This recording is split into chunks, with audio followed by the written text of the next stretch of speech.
Hartlike goeiedag. Ek is pastoor Pieter Boysen van die JCRM familie in die Oosrand.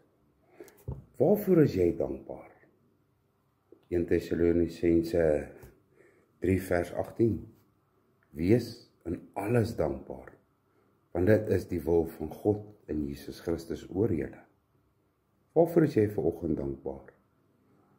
Dankbaar dat jy kan opstaan, dankbaar dat jy oorvloed het, of net dankbaar dat God jou nog 'n genadedag geskenk het. Nog 'n dag wat jy sy wil kan doen. Nog 'n dag om vir hom te leef.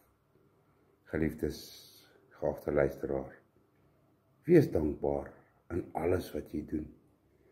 Gaan sit 'n rukkie stil, gaan kyk, tel jou seëninge en kyk hoeveel daar werklik is. Hoeveel jy regtig voor wat jy het om voor dankbaar te wees. Mag jou dag gevul word met God se liefde, sy vrede en sy vreugde. Shalom.